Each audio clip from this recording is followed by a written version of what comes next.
வணக்கம். இது மதிமுகம் செய்திகள். இன்றைய முக்கிய நிகழ்வுகளை பார்ப்பதற்கு முன்பாக தலைப்பு செய்திகளை பார்க்கலாம். தமிழ்நாட்டின் வளர்ச்சிக்கு மீனவர்களின் பங்கு தவிர்க்க முடியாதது. மீன்பிடி தொழிலில் இந்தியாவிலேயே 5வது பெரிய மாநிலமாக தமிழ்நாடு உள்ளதாக முதலமைச்சர் மு.க.ஸ்டாலின் பெருமிதம். மதுரை அதிமுக மாநாட்டிற்கு தடை இல்லை. மதுரையில் அதிமுக மாநாடு நடத்த தடை கோரிய மனுவை தள்ளுபடி செய்து உயர்நீதிமன்ற மதுரை கிளை உத்தரவு.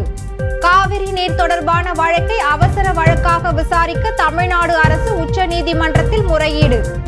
கர்நாடகாவிலேயே தற்போது கடுமையான தண்ணீர் பிரச்சனை நிலவுவதாக துணை முதலமைச்சர் டி.கே. சிவக்குமார் பேட்டி.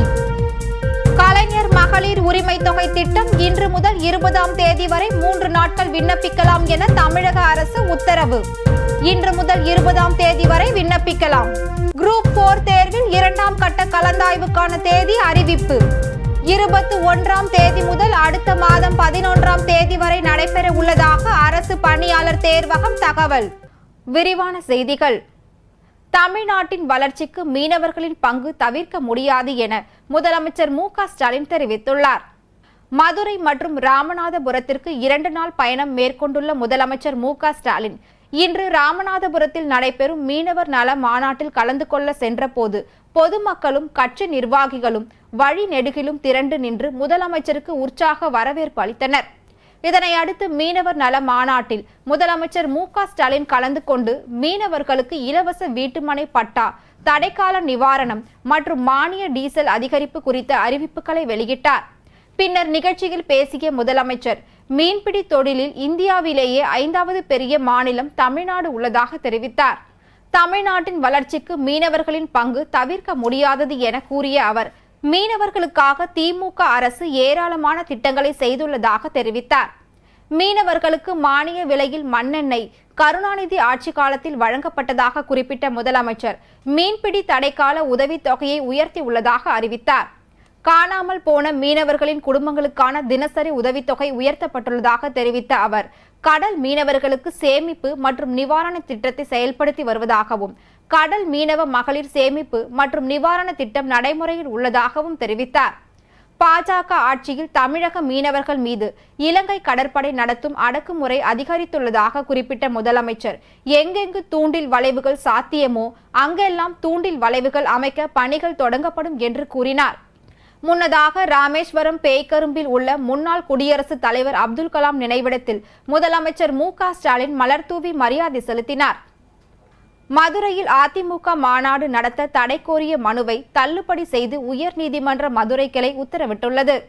சிவகங்கை மாவட்டம் காரைக்குடியை சேர்ந்த சேது முத்துராமலிங்கம் என்பவர் உயர்நீதிமன்ற மதுரை கிளையில் தாக்கல் செய்த மனுவில், மதுரையில் அதிமுக சார்பில் நடக்க உள்ள மாநாட்டிற்கான இடம் மதுரை விமான நிலையத்தின் அருகில் அமைந்துள்ளதால் விமானங்கள் தரையிறங்கும் போது ஏதேனும் இடையூறு ஏற்படும் என்றும், அந்த பகுதியில் பட்டாசுகள் வெடிக்கும் போது வானில் உயரத்திற்கு பறந்து வெடிக்கும் போது அசம்பாவிதம் ஏற்பட்டால் அது பெரும் பாதிப்பை ஏற்படுத்தும் என குறிப்பிட்டு மாநாடு நடத்த தடை விதிக்க கோரி மனு தாக்கல் செய்தார். அதேபோல் மாநாட்டிற்கு அனுமதி கோரும் முன் மதுரை விமான நிலைய அதிகாரியிடம் உரிய தடையின்மை சான்று பெறவில்லை என்றும், மாநாட்டிற்கு வருவோரால் பெருமளவு போக்குவரத்து இடையூறு ஏற்படும் என்பதால் அதிமுக மாநாடு நடத்த அனுமதிக்க கூடாது என சம்பந்தப்பட்டோருக்கு உத்தரவிட வேண்டும் என மனுவில் கூறியிருந்தார்.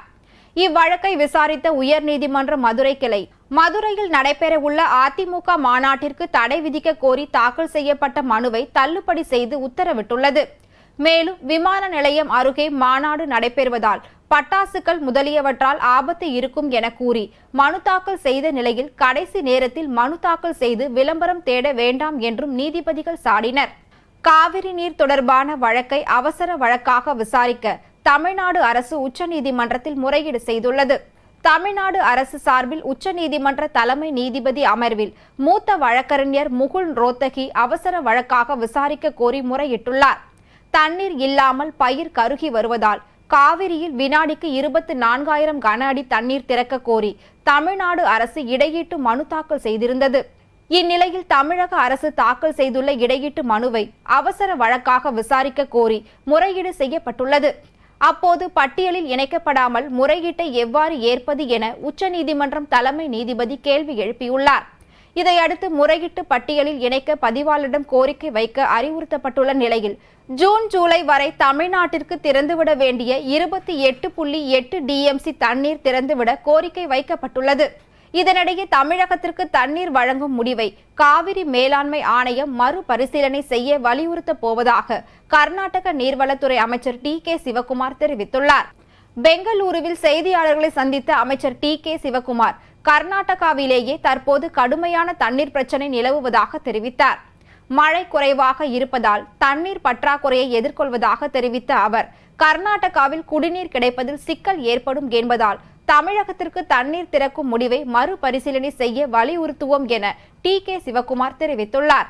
கலைஞர் மகளிர் உரிமை தொகை திட்டத்தில் விண்ணப்பிக்க விடுபட்டவர்கள் இன்று முதல் 20ஆம் தேதி வரை 3 நாட்கள் விண்ணப்பிக்கலாம் என தமிழக அரசு அறிவிக்கப்பட்டுள்ளது. கலைஞர் மகளிர் உரிமை திட்டத்தின் கீழ் இதுவரை 1.54 கோடி விண்ணப்பங்கள் பெறப்பட்டுள்ளது. முதற்கட்ட முகாம்கள் ஜூலை 24ஆம் தேதி முதல் ஆகஸ்ட் 4ஆம் தேதி வரை நடைபெற்றது. அதைத் தொடர்ந்து 2ஆம் கட்ட முகாம்கள் ஆகஸ்ட் 5ஆம் தேதி முதல் 14ஆம் தேதி வரை நடைபெற்ற நிலையில் இதுவரை 1.54 கோடி விண்ணப்பங்கள் பெறப்பட்டு கைபேசி செயலி வழியாக பதிவு செய்யப்பட்டுள்ளதாக தெரிவிக்கப்பட்டுள்ளது.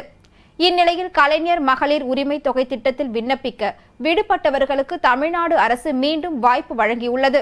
அதன்படி கலைஞர் மகளிர் உரிமை தொகை திட்டத்தில் விடுபட்டோருக்கான சிறப்பு முகாம்கள் இன்று தொடங்கி ஆகஸ்ட் 20ஆம் தேதியான ஞாயிறு வரை நடைபெறும் என அறிவிக்கப்பட்டுள்ளது. முதல்வரின் காலை உணவு திட்டம் 25ஆம் தேதி முதல் விரிவுபடுத்தப்பட உள்ள நிலையில் தற்போது இந்த திட்டத்தை செயல்படுத்துவதற்கான நடவடிக்கைகளை மேற்கொள்ள கல்வித்துறை அதிகாரிகளுக்கு அரசு உத்தரவிட்டுள்ளது. முதல்வரின் காலை உணவு திட்டம் தமிழகத்தில் நகர்ப்புற பகுதிகள் மற்றும் ஊரக பகுதிகளில் செயல்படும் அனைத்து அரசு பள்ளிகளிலும் தொடக்கப்பள்ளி மாணவ மாணவிகளுக்கு விரிவுபடுத்தப்பட உள்ளது. இதை அடுத்து வரும் 25ஆம் தேதி இந்த திட்டம் தொடங்கப்பட உள்ள நிலையில் அதற்கான ஏற்பாடுகள் சார்ந்த சமூக நலன் மற்றும் மகளிர் உரிமை தொகை செயலாளர் அனைத்து மாவட்ட ஆட்சியர்களுக்கும் கடிதம் மூலம் ஆயத்த பணிகளை மேற்கொள்ள வேண்டும் என தெரிவித்துள்ளார். மேலும் மாவட்ட ஆட்சியரின் அறிவுரையை பெற்ற அனைத்து மாவட்ட கல்வி அலுவலர்கள் தங்கள் மாவட்டங்களில் உள்ள அனைத்து பள்ளிகளிலும் இந்த திட்டத்தை செயல்படுத்த உரிய நடவடிக்கை மேற்கொள்ள வேண்டும் என தெரிவிக்கப்பட்டுள்ளது. தமிழ்நாடு அரசு போக்குவரத்து கழகத்தில் காலியாக உள்ள ஓட்டுநர் நடத்துனர் பணியிடங்களுக்கு இன்று முதல் ஆன்லைனில் விண்ணப்பிக்கலாம் என தமிழக அரசு அறிவித்துள்ளது. அரசு போக்குவரத்து கழகங்களில் உள்ள காலி பணியிடங்கள் படிப்படியாக நிரப்பப்படும் என்று சட்டசபையில் அறிவிக்கப்பட்டிருந்தது. அதன்படி அரசு விரைவு போக்குவரத்து கழகத்திற்கு 685 ஓட்டுநர் உடன் நடத்துனர்கள் நிரப்புவதற்கான அரசாணை வெளியிடப்பட்டது. இந்நிலையில் தமிழ்நாடு அரசு போக்குவரத்து கழகத்தில் ஓட்டுநர் நடத்துனர் பணியிடங்களுக்கு இன்று முதல் ஆன்லைனில் விண்ணப்பிக்கலாம் என்று தெரிவிக்கப்பட்டுள்ளது.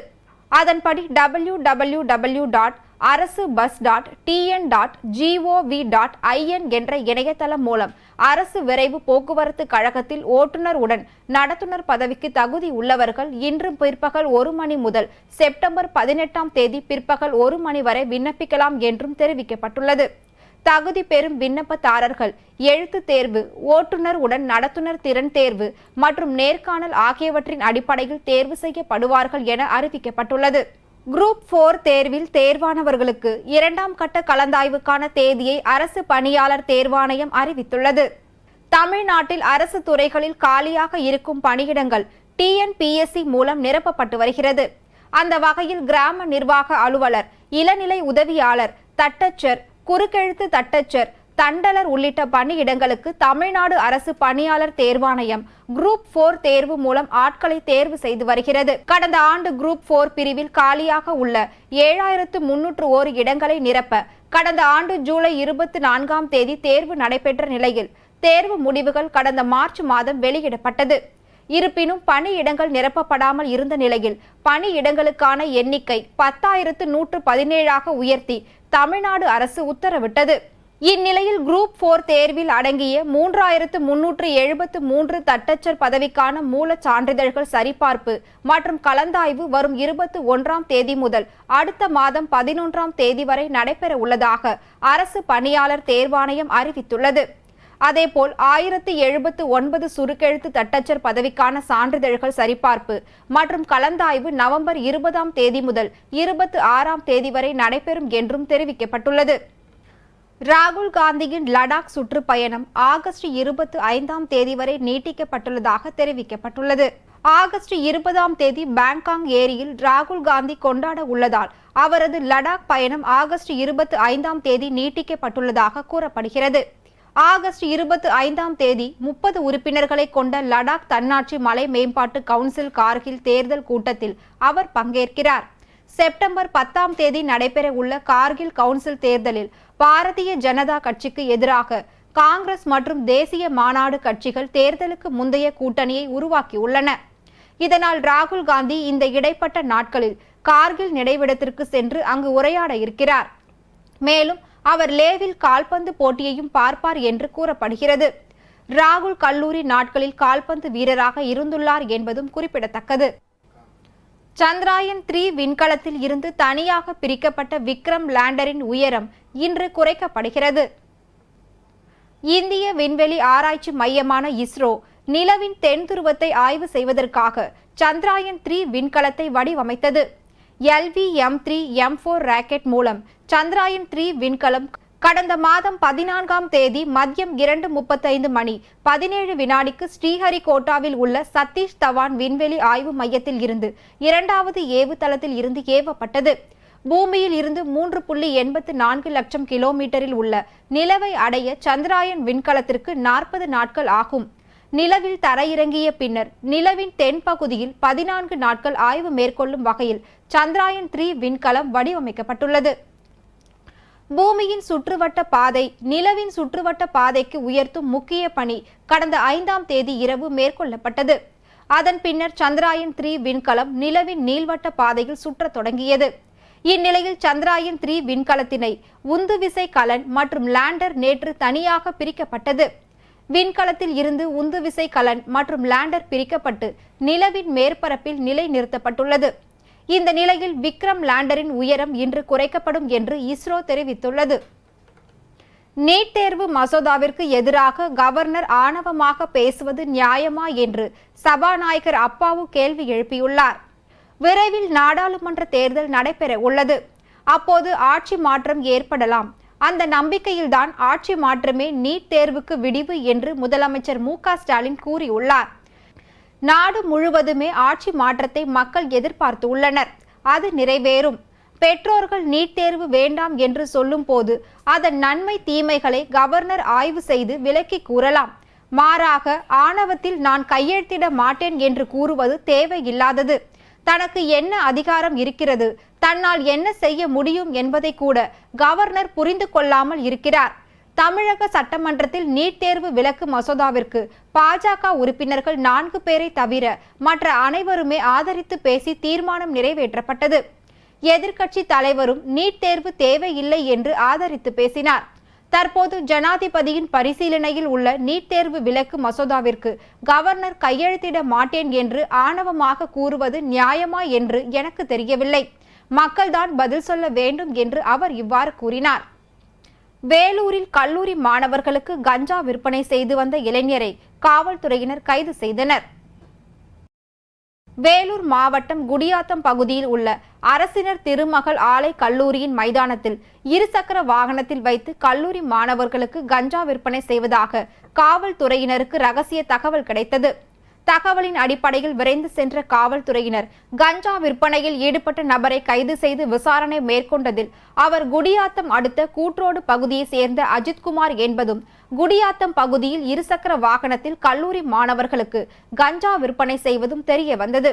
இதனை அடுத்து அவரிடம் இருந்து கஞ்சா பொட்டலங்கள் மற்றும் 7 இருசக்கர வாகனங்களை பறிமுதல் செய்தனர். திருப்பத்தூர் மாவட்டம் வாணியம்பாடியில் பெண்ணின் கையை பிடித்ததாக கூறி இளைஞரை பொதுமக்கள் சரமாரியாக தாக்கி காவல்துறையினரிடம் ஒப்படைத்த சம்பவம் பரபரப்பை ஏற்படுத்தியது. திருப்பத்தூர் மாவட்டம் ஆம்பூர் அடுத்த ஐயனூர் பகுதியை சேர்ந்த இளைஞர் சூர்யா என்பவர் மக்காச்சோளம் விற்பனை செய்து வருகிறார். இந்த நிலையில் கிரிசமுத்திரம் பகுதியை சேர்ந்த பெண் ஒருவர் மக்காச்சோளம் வாங்க வந்தபோது வாக்குவாதம் ஏற்பட்டுள்ளது. அப்போது அந்த இளைஞர் பெண்ணின் கையை பிடித்து இழுத்ததாக கூறி அந்த பெண் கூச்சலிட்டுள்ளார். அப்போது அங்கு வந்த பெண்ணின் உறவினர்கள் மற்றும் பொதுமக்கள் அந்த இளைஞரை தாக்கி உள்ளனர். இது குறித்து அளித்த தகவலின் அடிப்படையில் சம்பவ இடத்திற்கு வந்த காவல்துறையினர் அந்த இளைஞரை மீட்டு காவல் நிலையத்திற்கு அழைத்து சென்று விசாரணை மேற்கொண்டு வருகின்றனர். இந்த சம்பவத்தால் அப்பகுதியில் சிறிது நேரம் பரபரப்பான சூழல் நிலவியது. மதுராந்தகம் அருகே ஓட்டுநரின் கட்டுப்பாட்டை இழந்த கண்டெய்னர் லாரி பாலத்தில் இருந்து கீழே விழுந்து விபத்து ஏற்பட்டது. செங்கல்பட்டு மாவட்டம் மதுராந்தகம் அருகே திருச்சியில் இருந்து சென்னை தேசிய நெடுஞ்சாலையில் தொழிற்பேடு என்ற இடத்தில் கண்டெய்னர் லாரி ஓட்டுநர் கட்டுப்பாட்டை இழந்ததில் மேம்பாலத்தில் இருந்து கீழே விழுந்து விபத்து ஏற்பட்டது. இந்த விபத்தில் ஓட்டுநர் அதிர்ஷ்டவசமாக உயிர் தப்பிய நிலையில் இந்த சம்பவம் குறித்து தகவல் அறிந்து வந்த காவல்துறையினர் விசாரணை மேற்கொண்டு வருகின்றனர். புதுக்கோட்டை மாவட்டத்தில் தமிழ்நாடு வருவாய்த்துறை அலுவலக சங்கத்தின் சார்பில் பல்வேறு கோரிக்கைகளை வலியுறுத்தி அந்த சங்கத்தின் நிர்வாகிகள் கவன ஈர்ப்பு கருப்பு அட்டை அணிந்து பணி செய்து வருகின்றனர். புதுக்கோட்டை மாவட்டம் தமிழ்நாடு வருவாய்த்துறை அலுவலர் சங்கத்தின் சார்பில் அனைத்து வட்டார கிளைகளிலும் சங்கத்தின் நிர்வாகிகள் பல்வேறு கோரிக்கையை நிறைவேற்ற தமிழக அரசை கருப்பு பேட்ஜ் அட்டையை அணிந்து பணிபுரிந்து வருகின்றனர். அதேபோல் மாவட்ட ஆட்சியர் அலுவலகம், தாலுகா அலுவலகம் என பல்வேறு இடங்களில் கோரிக்கை அட்டையை கருப்பு பேட்சாக அணிந்தும் பணிபுரிந்து வருகின்றனர். மேலும் சங்கத்தின் கோரிக்கைகளை நிறைவேறாத பட்சத்தில் பல்வேறு கட்ட போராட்டங்களில் ஈடுபட உள்ளதாகவும் தெரிவித்தனர். புதுக்கோட்டை மாவட்டம் அறந்தாங்கி ஒன்றிய அலுவலகத்தில் சாதாரண ஒன்றிய குழு கூட்டம் குழுவின் தலைவர் மகேஸ்வரி சண்முகநாதன் தலைமையில் நடைபெற்றது.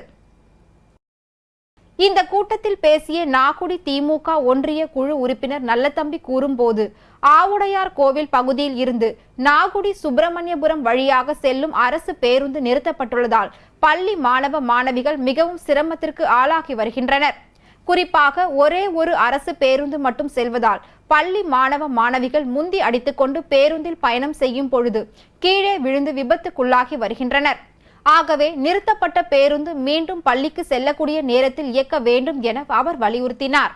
இவ்வாறு இயக்காத பட்சத்தில் சாலை மறியல் போராட்டத்தில் ஈடுபடுவதாக ஒன்றிய குழு கூட்டத்தில் அவர் எச்சரிக்கை விடுத்ததால் பரபரப்பு ஏற்பட்டது. திருச்சி மாவட்டம் விவசாயிகள் சங்க தலைவர் ஐயாக்கண்ணு தலைமையில் காவிரி ஆற்றினுள் இறங்கி விவசாயிகள் போராட்டத்தில் ஈடுபட்டனர். கர்நாடக முன்னாள் முதல்வர் பசவராஜ் பொம்மை கர்நாடக அரசு தமிழகத்திற்கு தண்ணீர் திறக்க கூடாது என கூறியதை கண்டித்து தேசிய தென்னிந்திய நதிகள் இணைப்பு விவசாயிகள் சங்க தலைவர் ஐயாக்கண்ணு தலைமையிலான விவசாயிகள் முக்கொம்பு காவிரி ஆற்றினுள் இறங்கி போராட்டத்தில் ஈடுபட்டனர். தமிழக விவசாயிகளை வஞ்சிப்பது மட்டும் இல்லாமல் தண்ணீர் இல்லாமல் தமிழகத்தை பாலைவனமாக மாற்ற வேண்டும் என்ற எண்ணத்தில் சொல்லி இருப்பதை கண்டித்து இத்தகைய போராட்டத்தில் ஈடுபட்டு வருகின்றனர். புதுச்சேரியில் மிகவும் பிரசித்தி பெற்ற வீராம்பட்டினம் ஸ்ரீ செங்கழு நீரம்மன் தேவஸ்தான தேர் திருவிழாவில் துணைநிலை ஆளுநர் தமிழிசை, முதலமைச்சர் ரங்கசாமி ஆகியோர் தேரை வடம் பிடித்து இழுத்து தொடங்கி வைத்தனர். புதுச்சேரி மீனவ கிராமமான வீராம்பட்டினத்தில் பழமை வாய்ந்த செங்கழு நீரம்மன் தேவஸ்தானத்தில் 5ஆம் வெள்ளியன்று தேர் திருவிழா வெகு விமர்சையாக நடைபெற்றது. முன்னதாக அலங்கரிக்கப்பட்ட தேரில் செங்கழு நீரம்மன் தேரடி வீதியில் உலா வந்து தேர் முற்றத்தில் வந்து நிற்கும் இந்த தேர் திருவிழாவின் சிறப்பு, பிரெஞ்சு ஆட்சி காலம் முதலே ஆளுநர் தேரை வடம் பிடித்து இழுத்து தேரோட்டத்தை தொடங்கி வைப்பது வழக்கம். இதன்படி தேரோட்டத்தை துணைநிலை ஆளுநர் தமிழிசை சவுந்தரராஜன், முதலமைச்சர் ரங்கசாமி ஆகியோர் வடம் பிடித்து இழுத்து தொடங்கி வைத்தனர். இதில் சபாநாயகர் செல்வம், துணை சபாநாயகர் ராஜவேலு, அமைச்சர்கள் ஜெயக்குமார், சாய் சரவணன் உள்ளிட்ட சுற்றுப்புற பகுதிகளில் இருந்து ஆயிரக்கணக்கான பக்தர்கள் தேர் திருவிழாவில் கலந்து கொண்டு சுவாமி தரிசனம் செய்தனர். கொடைக்கானலில் வனத்துறை கட்டுப்பாட்டில் உள்ள சுற்றுலா தலங்கள் இன்று மீண்டும் திறக்கப்பட்டுள்ள நிலையில் சுற்றுலா பயணிகளுக்கான டிக்கெட் கட்டணம் திருத்தம் செய்து அறிவிக்கப்பட்டுள்ளது. வனத்துறை கட்டுப்பாட்டிலுள்ள சதுக்கம், குணா குகை உள்ளிட்ட சுற்றுலா தலங்கள் பராமரிப்பு பணிக்கு பிறகு இன்று மீண்டும் திறக்கப்பட்டுள்ளது. அதன்படி இன்று முதல் சுற்றுலா வரும் வாகன ஓட்டிகள் ஓட்டுநர் உரிமம், வாகன பதிவு சான்றிதழ், இன்சூரன்ஸ், மாசு சான்றிதழ் வைத்திருப்பது அவசியம் என தெரிவிக்கப்பட்டுள்ளது. பேரிஜம் ஏரிக்கு நாள் ஒன்றிற்கு 50 வாகனங்கள் மட்டுமே அனுமதிக்கப்படும் என்றும், பராமரிப்பு காரணங்களுக்காக ஒவ்வொரு செவ்வாய்க்கிழமையும் சுற்றுலா தலங்கள் மூடப்படும் என்றும் தெரிவிக்கப்பட்டுள்ளது. அதேவேளையில் திருத்தப்பட்ட டிக்கெட் கட்டணத்தை வனத்துறை வெளியிட்டுள்ளது. அதன்படி சுற்றுலா பயணிகளுடன் வரும் உள்நாட்டு பேருந்துகளுக்கு 100 ரூபாயும், கார், வேன்களுக்கு 50 ரூபாய் கட்டணமும் நிர்ணயிக்கப்பட்டுள்ளது. இருசக்கர வாகன ஓட்டிகளிடம் தலா 20 ரூபாய் கட்டணமாக வசூலிக்கப்பட உள்ளது. முதன்முறையாக வெளிநாட்டவருக்கென வனத்துறை தனியே கட்டணம் நிர்ணயம் செய்துள்ளது. காங்கிரஸ் தேசிய தலைவர் மல்லிகார்ஜுன கார்கேவை தமிழக காங்கிரஸ் தலைவர் KS அழகிரி இன்று சந்திக்கிறார். தமிழ்நாடு காங்கிரஸ் தலைவராக இருக்கும் KS அழகிரி 4 ஆண்டுகளாக தலைவர் பொறுப்பில் இருக்கிறார். KS அழகிரியை மாற்ற வேண்டும் என்று கடந்த ஓராண்டாக மூத்த தலைவர்கள் மேலிடத்தில் தொடர்ந்து வலியுறுத்தி வருகின்றனர். இதையடுத்து தமிழ்நாடு காங்கிரஸ் கமிட்டியின் புதிய தலைவராக சசிகாந்த் செந்தில் அறிவிக்கப்பட உள்ளதாக தகவல்கள் வெளியாகியுள்ளது. இந்நிலையில் காங்கிரஸ் தேசிய தலைவர் மல்லிகார்ஜுன கார்கேவை KS அழகிரி இன்று சந்திக்கிறார். பெங்களூருவில் இன்று மாலை 6 மணிக்கு இந்த சந்திப்பு நடைபெற உள்ளது. இதற்காக KS அழகிரியுடன் காங்கிரஸ் கட்சியை சேர்ந்த 11 MLA-க்களும் பெங்களூருக்கு பயணம் மேற்கொண்டுள்ளனர். KS அழகிரியே மாநில தலைவராக நீடிக்க வேண்டும் என இந்த சந்திப்பின் போது அவர்கள் வலியுறுத்த உள்ளதாக கூறப்படுகிறது. இன்றைய தங்கம் வெள்ளி விலை வழங்குவோர் அட்டிகா கோல்ட் கம்பெனி. சென்னையில் 22 கேரட் ஆபரண தங்கத்தின் விலை கிராமிற்கு ₹1 குறைந்து 5455 ரூபாய்க்கும், சவரனுக்கு ₹8 குறைந்து 1 சவரன் 43,640 ரூபாய்க்கும் விற்பனை செய்யப்படுகிறது. அதேபோல் 1 கிராம் வெள்ளியின் விலை கிராமிற்கு ₹1 அதிகரித்து ₹76.70க்கும், 1 கிலோ வெள்ளியின் விலை 76,700 ரூபாய்க்கும் விற்பனை செய்யப்படுகிறது. மலேசியாவில் சிறிய ரக விமானம் சாலையில் விழுந்து நொறுங்கி விபத்துக்குள்ளானதில் 10 பேர் உயிரிழந்தனர். சுற்றுலா தலமான லங்கா தீவில் இருந்து 8 பேர் சிறிய ரக பீச் கிராப்ட் விமானத்தில் சீலாங்கூர் விமான நிலையம் நோக்கி சென்று கொண்டிருந்தனர். அந்த விமானம் தர இறங்குவதற்கு 2 நிமிடங்களுக்கு முன் கட்டுப்பாட்டை இழந்து எல்மினா பகுதியில் சாலையில் சென்று கொண்டிருந்த கார் மற்றும் இருசக்கர வாகனத்தில் மோதி தீப்பிடித்தது. இந்த கோர விபத்தில் கார் மற்றும் இருசக்கர வாகனத்தை ஓட்டி சென்ற நபர்களும் விமானத்தில் பயணித்த 8 பேரும் உயிரிழந்ததாக அதிகாரிகள் தகவல் தெரிவித்துள்ளனர். விமானம் சாலையில் விழுந்து வெடித்து சிதறிய வீடியோ தற்போது இணையத்தில் வைரலாக பரவி வருகிறது. மீண்டும் தலைப்பு செய்திகள். தமிழ்நாட்டின் வளர்ச்சிக்கு மீனவர்களின் பங்கு தவிர்க்க முடியாதது. மீன்பிடி தொழிலில் இந்தியாவிலேயே 5வது பெரிய மாநிலமாக தமிழ்நாடு உள்ளதாக முதலமைச்சர் மு.க. ஸ்டாலின் பெருமிதம். மதுரை அதிமுக மாநாட்டிற்கு தடை இல்லை. மதுரையில் அதிமுக மாநாடு நடத்த தடை கோரிய மனுவை தள்ளுபடி செய்து உயர்நீதிமன்ற மதுரை கிளை உத்தரவு. காவிரி நீர் தொடர்பான வழக்கை அவசர வழக்காக விசாரிக்க தமிழ்நாடு அரசு உச்சநீதிமன்றத்தில் முறையீடு. கர்நாடகாவிலேயே தற்போது கடுமையான தண்ணீர் பிரச்சனை நிலவுவதாக துணை முதலமைச்சர் T.K. சிவகுமார் பேட்டி. கலைஞர் மகளிர் உரிமை தொகை திட்டம் இன்று முதல் 20ஆம் தேதி வரை 3 நாட்கள் விண்ணப்பிக்கலாம் என தமிழக அரசு உத்தரவு. இன்று முதல் 20ஆம் தேதி வரை விண்ணப்பிக்கலாம். குரூப் 4 தேர்வில் 2ஆம் கட்ட கலந்தாய்வுக்கான தேதி அறிவிப்பு. 21ஆம் தேதி முதல் அடுத்த மாதம் 11ஆம் தேதி வரை நடைபெற உள்ளதாக அரசு பணியாளர் தேர்வகம் தகவல். இத்துடன் செய்திகள் நிறைவடைந்தன. மீண்டும் செய்திகள் இரவு 8 மணிக்கு. மேலும் செய்திகளை தெரிந்து கொள்ள மதிமுகம் பிரைம் யூடியூப் தளத்தில் இணைந்திருங்கள்.